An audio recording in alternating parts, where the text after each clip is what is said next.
Hello Mark, I'm Lisa, and I'm a sophomore at NCUE. My student number is 35, and I'm going to read Amy Purdy, Living Beyond Limits. If your life were a book and you were the author, how would you want your story to go? That's the question that changed my life forever. Growing up in the hot Las Vegas desert, all I wanted was to be free. I would daydream about traveling the world, living in a place where it snowed, and I would picture all of the stories that I would go on to tell. At the age of 19, the day after I graduated high school, I moved to a place where it snowed and I became a massage therapist. With this job, all I needed were my hands and my massage table by my side, and I could go anywhere. For the first time in my life, I felt free, independent, and completely in control of my life. That is, until my life took a detour. I went home from work early one day with what I thought was the flu, and less than 24 hours later, I was in the hospital on life support with less than a 2% chance of living. It wasn't until days later, as I lay in a coma, that the doctors diagnosed me with bacterial meningitis, a vaccine-preventable blood infection. Over the course of 2.5 months, I lost my spleen, my kidneys, the hearing in my left ear, and both of my legs below the knee. When my parents wheeled me out of the hospital, I felt like I had been pieced back together like a patchwork doll. I thought the worst was over until weeks later when I saw my new legs for the first time. The calves were bulky blocks of metal with pipes bolted together for the ankles, and a yellow rubber foot with a raised rubber line from the toe to the ankle to look like a vein. I didn't know what to expect, but I wasn't expecting that. With my mom by my side and tears streaming down our faces, I strapped on these chunky legs and I stood up.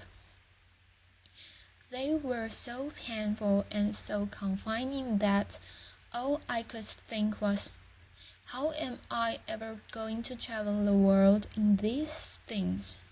How was I ever going to live the life full of adventures and stories as I always wanted? And how was I going to snowboard again? That day I went home, I crawled into bed, and this is what my life looked like for the next few months. Me passed out, escaping from reality. With my legs resting by my side, I was absolutely physically and emotionally broken. But I knew that in order to move forward, I had to let go of the old Amy and learn to embrace the new Amy. And that is when it dawned on me that I didn't have to be 5'5" anymore. I could be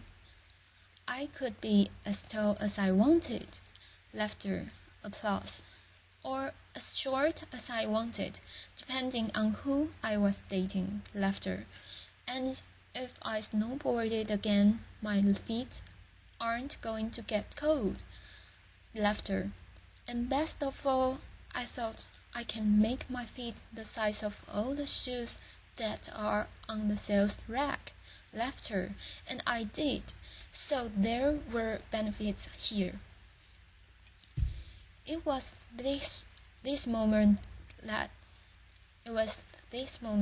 I asked myself that life-defining question.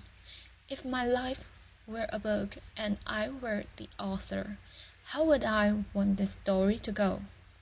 And I began to daydream. I daydreamed like I did as a little girl, and I imagined myself walking gracefully, helping other people through my journey, and snowboarding again. And I didn't just see myself carving down a mountain of powder. I could actually feel it. I could feel the wind against my face and the beat of my racing heart, as if it were happening in that very moment. And that is when a new chapter in my life began. 4 months later, I was back up on a snowboard. Although things didn't go quite as expected, my knees and my ankles wouldn't bend, and at one point I traumatized all the skiers on the chairlift when I fell and my legs still attached to my snowboard. Laughter went flying down the mountain, and I was on top of the mountain still.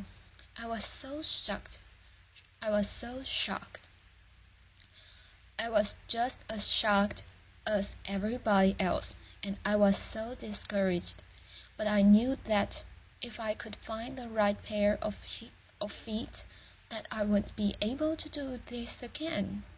And this is when I learned that our borders and our obstacles can only do two things.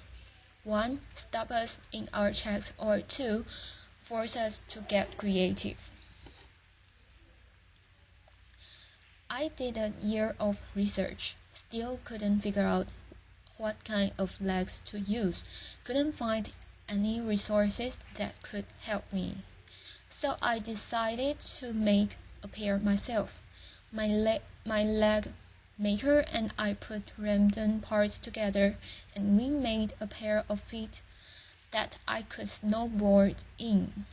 As you can see, rusted bolts, rubber, wood, and neon pink duct tape.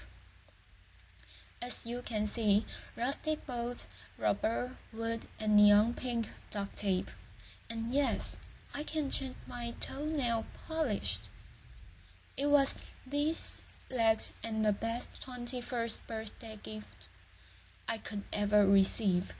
A new kidney from my dad that allowed me to follow my dreams again. I started snowboarding, then I went back to work, then I went back to school. Then in 2005, I co-founded a non-profit organization for youth and young adults with physical disabilities so they could get involved with action sports. From there, I had the opportunity to go to South Africa, where I helped to put shoes on those of children's feet so they could attend school. And just this past February, I won 2 back-to-back World Cup gold medals, applause, which made me the highest-ranked adaptive female snowboarder in the world. 11 years ago, when I lost my legs, I had no idea what to expect. But if you ask me today, if I would ever want to change my situation, I would have to say no. Because my legs haven't disabled me. If anything, they've enabled me. They've forced me to rely on my imagination and to believe in the possibilities. And that's why I believe that our imaginations can be used as tools for breaking through borders, because in our minds, we can do anything and we can be anything. It's believing in those dreams and facing our fears head-on that allows us to live our lives beyond our limits. And although today is about innovation without borders, I have to say that in my life, innovation has only been possible because of my borders. I've learned that borders are where the actual ends, but also where the imagination and the story begins.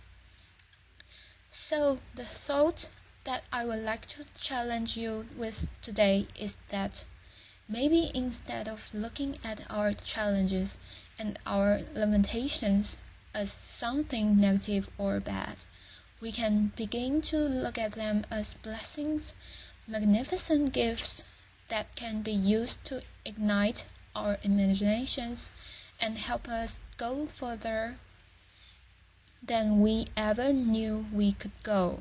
It's not about breaking down borders, it's about pushing off of them and seeing what amazing places they might bring us.